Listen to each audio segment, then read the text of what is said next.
രണ്ട് ദിനവൃത്താന്തം അധ്യായം 5. ദേവാലയത്തിൻ്റെ പണികളെല്ലാം സമാപിച്ചപ്പോൾ സോളമൻ തൻ്റെ പിതാവായ ദാവീദ് പ്രതിഷ്ഠിച്ചിരുന്ന വെള്ളിയും പൊന്നും മറ്റെല്ലാ ഉപകരണങ്ങളും ആലയത്തിൻ്റെ ഭണ്ഡാരങ്ങളിൽ നിക്ഷേപിച്ചു. പേടകം ദേവാലയത്തിൽ. കർത്താവിൻ്റെ ഉടമ്പടിയുടെ പേടകം ദാവീദിൻ്റെ നഗരമായ സിയോനിൽ നിന്ന് കൊണ്ടുവരുവാൻ ഇസ്രായേൽ ഗോത്രങ്ങളുടെയും കുലങ്ങളുടെയും കുടുംബങ്ങളുടെയും തലവന്മാരായ നേതാക്കളെയെല്ലാം സോളമൻ ജെറുസലേമിലേക്ക് വിളിപ്പിച്ചു. 7-ാം മാസത്തിലെ ഉത്സവ സമയത്ത് ഇസ്രായേൽ ജനം രാജാവിൻ്റെ മുൻപിൽ സമ്മേളിച്ചു. ഇസ്രായേൽ നേതാക്കളെല്ലാവരും വന്നുകൂടിയപ്പോൾ ലേവ്യർ പേടകമെടുത്തു. പുരോഹിതന്മാരും ലേവ്യരും ചേർന്ന പേടകവും സമാഗമ കൂടാരവും അതിലെ സകല വിശുദ്ധോപകരണങ്ങളും ദേവാലയത്തിൽ കൊണ്ടുവന്നു. സോളമൻ രാജാവും അവിടെ കൂടിയിരുന്ന ഇസ്രായേൽ സമൂഹവും പേടകത്തിന് മുൻപിൽ അസംഖ്യം ആടുകളെയും കാളകളെയും ബലിയർപ്പിച്ചു.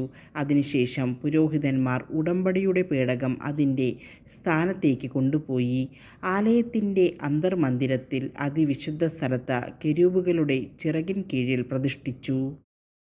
കെരൂബുകൾ പേടകത്തിന് മുകളിൽ ചിറകുവിടർത്തി നിന്നിരുന്നതിനാൽ അവ പേടകത്തെയും അതിൻ്റെ തണ്ടുകളെയും മൂടിയിരുന്നു. തണ്ടുകൾക്ക് നീളമുണ്ടായിരുന്നതിനാൽ ശ്രീകോവിലിന് മുൻപിലുള്ള വിശുദ്ധ സ്ഥലത്ത് നിന്നാൽ അവയുടെ അഗ്രം കാണാമായിരുന്നു. എങ്കിലും പുറമേ നിന്ന് ദൃശ്യമായിരുന്നില്ല. ഇന്നും അവ അവിടെയുണ്ട്. ഇസ്രായേൽ ജനം ഈജിപ്തിൽ നിന്ന് പുറപ്പെട്ടു വന്നപ്പോൾ കർത്താവ് അവരുമായി ഉടമ്പടി ചെയ്ത ഹോറബിൽ വെച്ച് മോശ പേടകത്തിൽ നിക്ഷേപിച്ച 2 കൽപ്പലകയല്ലാതെ മറ്റൊന്നും അതിൽ ഉണ്ടായിരുന്നില്ല. അവിടെ കൂടിയിരുന്ന എല്ലാ പുരോഹിതന്മാരും ഗണഭേദ്യമെന്നെ തങ്ങളെ തന്നെ വിശുദ്ധീകരിച്ചിട്ടുണ്ടായിരുന്നു.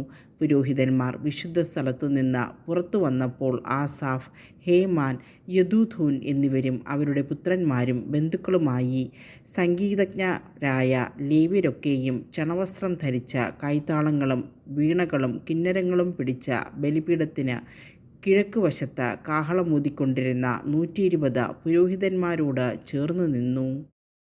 കാഹളമൂത്തുകാരും ഗായകരും ഒത്തൊരുമിച്ച് ഏകസ്വരത്തിൽ കർത്താവിന് കൃതജ്ഞതാസ്തോത്രങ്ങൾ ആലപിച്ചു.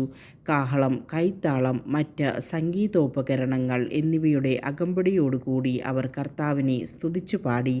അവിടുന്ന് നല്ലവനാണ്, അവിടുത്തെ കൃപ എന്നേക്കും നിലനിൽക്കുന്നു. കർത്താവിൻ്റെ ആലയത്തിൽ ഒരു മേഘം വന്നു നിറഞ്ഞു.